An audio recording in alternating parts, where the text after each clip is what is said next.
भेज रहा हूं, अगर वो उसकी तस्दीक करे तो तुम्हारी जिम्मेदारी क्या होना चाहिए। यानी अगर आखिरी नबी तुम्हारी जिंदगी में आ जाए तो तुम क्या करोगे। और फिर अल्लाह ने खुद उन तमाम नबियों से और रसूलों से कहा, ऐ नबियों, ऐ रसूलों, अगर तुम्हारी जिंदगी में आखिरी नबी आ जाए और तुम्हारी बात की तस्दीक करे, लतुमिनुन्न बिही, तो तुम सब उस नबी के ऊपर ईमान ले आना। लीजिए, सारे झगड़े खत्म कर दिए। आए नबियों, तुम्हारी जिंदगी में मोहम्मद आ जाए सल्लल्लाहु अलैहि वसल्लम, तुम्हारी जिंदगी में अगर आखिरी नबी आ जाए तो तुम्हारी जिम्मेदारी ये होगी कि तुम्हें भी उसके ऊपर ईमान लाना होगा। और ईमान लाना ही नहीं, वाला तंसुरुन्नहु, तुम्हें उसकी मदद भी करना पड़ेगी, तुम्हें उसकी मदद भी करना पड़ेगी। अक़ररतुम व अख़ज़्तुम अला ज़ालिकुम इसरी, क्या तुम मेरे इस अहदो पैमान का इक़रार कर रहे हो, क्या तुम मेरी इस बात को गिरा बांध रहे हो, क्या तुम ऐसा करोगे। अक़ररतुम, क्या तुम इक़रार करते हो इस बात का कि हाँ, आए अल्लाह, अगर तेरा आखिरी नबी मेरी जिंदगी में आ जाए तो हम उसके ऊपर ईमान भी लाएंगे और उसकी मदद भी करेंगे। क्या मेरे इस अहदो पैमान को पकड़ रहे हो मजबूती के साथ। आलू जमा मुज़क्कर गायब कैसेगा।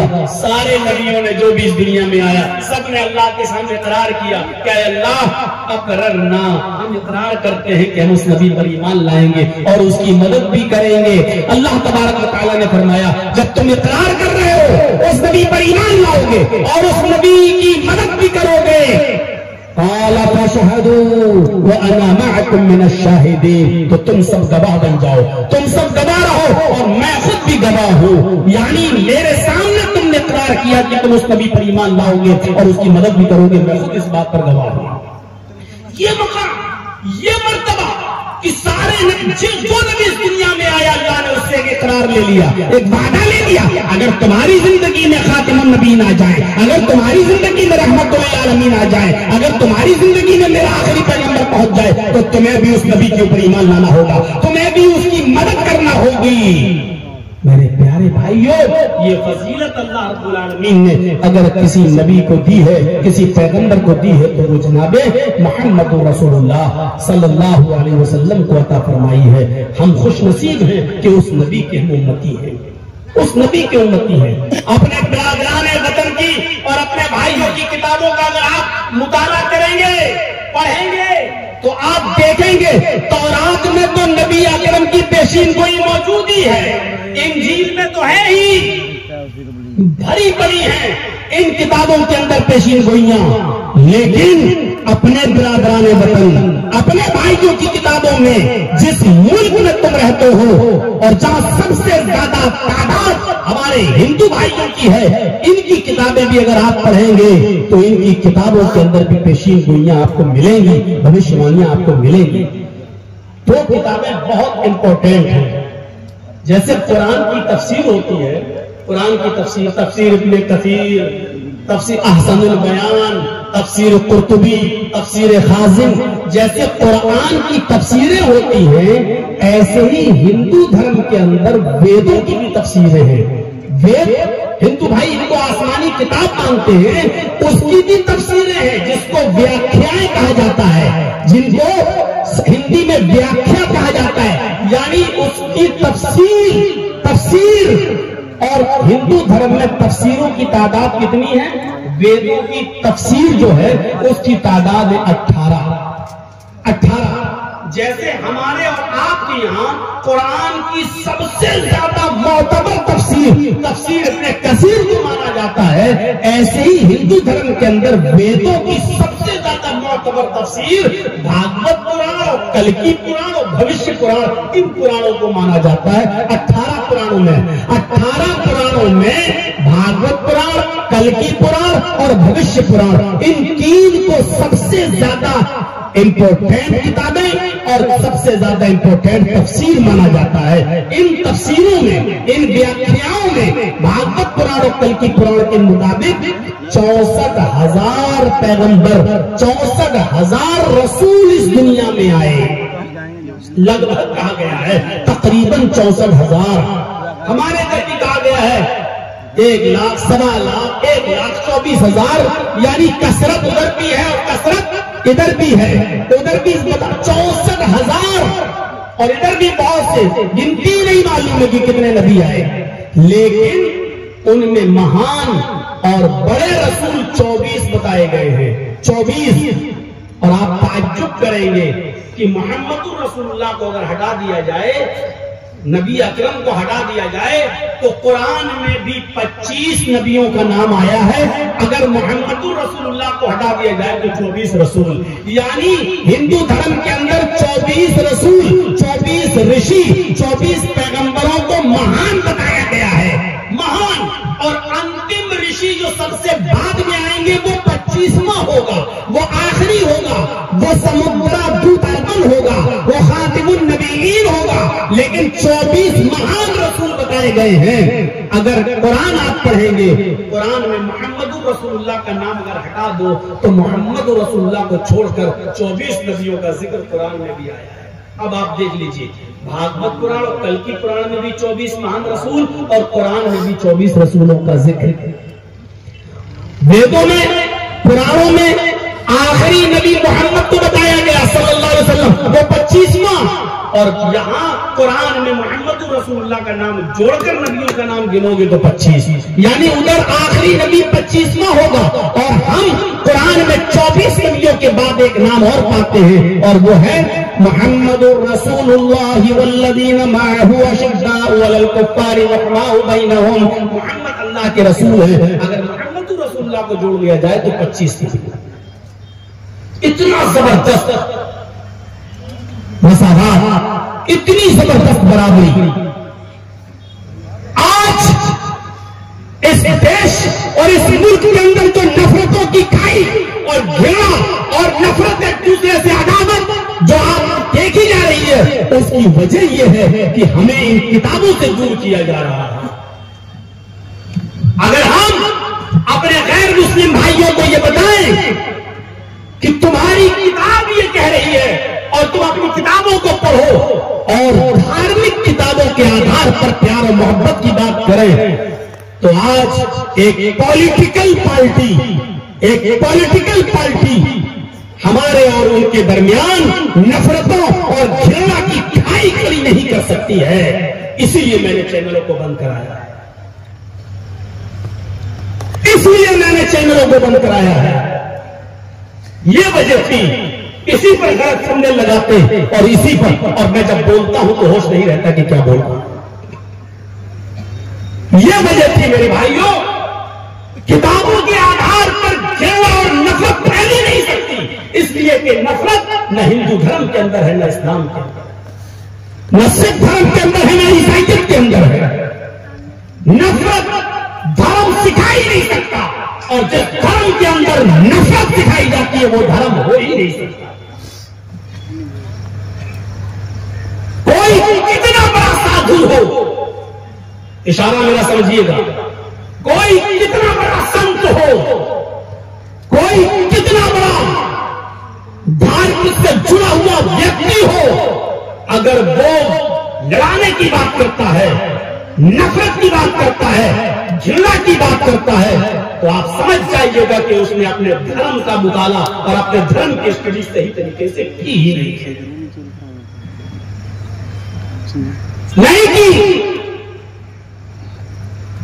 जरा बताइए तो सही, 25वां ऋषि आखिरी नबी बताया गया है, कल्कि उसका नाम बताया गया, कल्कि अवतार होगा।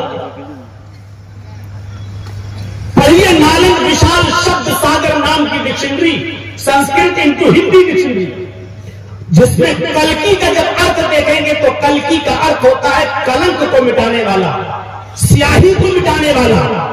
कल्कि यानी पाप और गुनाहों को नष्ट करने वाला, जहालत को मिटाने वाला, ये होता है कल्कि का अर्थ। और मोहम्मद रसूलुल्लाह सल्लल्लाहु अलैहि वसल्लम का एक नाम माही भी बताया जाता है हदीस की किताबों में। मुस्लिम शरीफ की हदीस, जुबैर इब्न मुतइम इस हदीस के रावी फरमाते हैं कि समिअतु नबी सल्लल्लाहु अलैहि वसल्लम यक़ूल, मैंने मोहम्मद रसूलुल्लाह से सुना है। अल्लाह के नबी ने फरमाया इन्ना ली आसमान, मेरे चंद नाम है। अना मोहम्मद, मेरा एक नाम मोहम्मद है। वो अना अहमदू, मेरा एक नाम अहमद है। वो अनल माही, और मेरा एक नाम माही है। यमहुल्लाहु बिल कुफ्र, अल्लाह मेरे जरिए नास्तिकता को, अधर्मियत को मिटाएगा, गुनाहों को मिटाने का काम, यानी मैं वो अमल, वो रास्ता और वो धर्म धार्मिक काम बताने आया हूं जिनको करने से गुनाह मिटते हैं, जिनके करने से गुनाह खत्म होते हैं। इसलिए मेरा एक नाम माही भी है, गुनाहों को मिटाने वाला। कल्कि का अर्थ संस्कृत में कल्कि और अरबी में इसको कहेंगे तो माही, मिटाने वाला। एक मंत्र पढ़ता हूं, प्राय जनेषु खरगर्मिणि धर्मत्राय सत्वेन भगवानो दृश्यति। कलयुग के कुछ बीत जाने के बाद इत्कलोक प्राय जनेषु, जनेषु जब सारी जनता, सारी इंसानियत, सारी मानवता खरगर्मिणि जानवरों की तरह हो जाएगी। कलयुग के कुछ गुजर जाने के बाद, बीत जाने के बाद जब सारी जनता जानवरों की तरह हो जाएगी, इंसानियत मिट जाएगी, मनुष्य का खत्म हो जाएगी, मानवता नष्ट हो जाएगी, इंसानों में जानवरियत और हैवानियत आ जाएगी।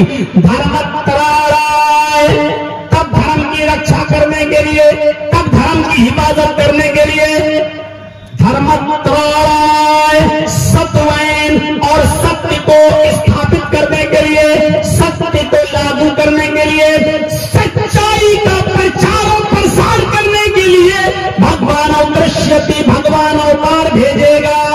पता ये चला कि भगवान स्वयं अवतार ग्रहण नहीं करता, ईश्वर स्वयं अवतार ग्रहण नहीं करता, भगवान दृश्यति, भगवान अवतार भेजेगा। मतलब यह है कि भगवान अलग है और अवतार अलग है, यानी अल्लाह तब नबी भेजेगा, रसूल भेजेगा। कब भेजेगा? जब सारी जनता जानवरों की तरह हो जाएगी, जब सारी जनता, मानवता उसके अंदर से, इंसानियत उसके अंदर से निकल जाएगी, तब अल्लाह रब्बुल आलमीन यानी ईश्वर अवतार भेजेगा। आप ईमानदारी के साथ बताइएगा अरब के हालात कैसे थे। आप जरा पढ़िए, और मौलवियों की तकरीरें आपने बहुत सुनी होंगी। थोड़ी देर के लिए आप मरुस्थल पर नजर डालिए, मरुस्थल में अरब को बोल रहा हूं। थोड़ी देर के लिए आप रेगिस्तानी इलाके पे नजर डालिए, क्योंकि साफ तौर पर लिखा हुआ है अंतिम कल्कि अवतार, कल्कि जन्म भवती मरुस्थल निवासिने, कल्कि का जन्म मरुस्थल में होगा। मरुस्थल किसको कहते हैं? रेगिस्तानी इलाका। आखिरी नबी का जन्म कहां होगा? मरुस्थल में होगा, रेगिस्तानी इलाके के अंदर होगा। अश्वमा शुभमारू हादेव जगतपति, और वो घोड़े की सवारी करेगा, उस पर बैठेगा। शुभमारूहा, आसमान की भी यात्रा करेगा। देवदत्त, वो घोड़ा उसको देवदत्त ईश्वर की तरफ से, अल्लाह की तरफ से मिलेगा। वो युद्ध में शिरकत करेगा, युद्ध में प्रवेश करेगा और तलवारों से दुश्मनों का, नास्तिकों का दमन करेगा। लीजिए, यानी तलवारों से लड़ाई लड़ी जाती होगी उस दौर में, उस युग में आएगा। गौर करो, भागवत पुराण स्कंद 12 अध्याय 2 का मंत्र नंबर 16 मैंने आपके सामने पढ़ा है। स्कंद 12 अध्याय 2 मंत्र नंबर 16। वो कब आएगा? घोड़े पर बैठेगा, यानी घोड़े पर बैठने का प्रचलन होगा। और कहां आएगा? मरुस्थल यानी रेगिस्तान में आएगा और उसमें जन्म लेगा और घोड़े पर बैठकर तीर और तलवारों से युद्ध करेगा, नास्तिकों का दमन करेगा, धर्मियों का नाश करेगा, पापियों का नाश करेगा, जो नास्तिक हैं उनका दमन करेगा और तो तीर और तलवारों से युद्ध लड़ेगा। आज के जमाने में तीर और तलवारों से कौन लड़ाई लड़ता है? आज के जमाने में कोई तीर और तलवारों से युद्ध करेगा उसको बेवकूफ कहेंगे, पागल है। तीर और तलवारों से तुम युद्ध कर रहे हो। आज यहां बैठे बैठे हाल किया कि रिमोट दबाओ और यहां से मिसाइल उड़ेगी और सीधे 5000 किलोमीटर तक मिसाइल चली जाए और जिस देश में और जिस शहर में गिराना चाहो वहां वो मिसाइल गिर जाए। आज जमाना इतनी तरक्की कर चुका हो, इस जमाने में आप अब कहेंगे आखिरी नबी अंतिम ऋषि अभी नहीं, कल की अवतार अभी नहीं, इस जमाने में आएगा, जबकि उसका जमाना बताया गया है कि वो तीर और तलवारों से युद्ध लड़ेगा, घोड़े पर बैठेगा, उससे तो वो ऊंट की सवारी करेगा। ऊंट पर सवारी करने का रवाज रेगिस्तान के अंदर, अरब के अंदर था, और उस ऊंट की सवारी पर मोहम्मद रसूलुल्लाह सल्लल्लाहु अलैहि वसल्लम ने सवारी की है। ये जमाना था मेरे भाइयों। क्या कहा गया कि वो जब सारी जनता गधों की तरह जानवरों की तरह हो जाएगी, यकीन मानिए पूरा अरब जानवर बन चुका था। जानवर, ये जितने विद्वान बैठे हैं, ये जितने आलिम बैठे, पूछिए अरब का हाल क्या था मोहम्मद रसूलुल्लाह के आने से पहले। अरब का हाल ये था कि जुआ इतना खेला जाता था, जुआ इतना खेला जाता था कि जुए में जब लोग रकम हार जाते थे तो अपना मकान जुए में लगा दिया करते थे, और जब वो अपना मकान भी जुए में हार जाते थे तो अपनी पत्नी जुए में लगा दिया करते थे। पर ये ज्यादा की, और पत्नी भी जब जुए में हार जाते थे फिर भी हार नहीं मानते थे, कहते थे कि अभी भी मेरे पास लगाने के लिए बहुत कुछ है। और जब कहा गया कि पत्नी भी तुम जुए में हार गए, क्या लगाओगे, तो वो अपनी जवान बेटी 16 साल 18 साल 20 साल की अपनी जवान बेटी भी जुए में लगा दिया करते थे।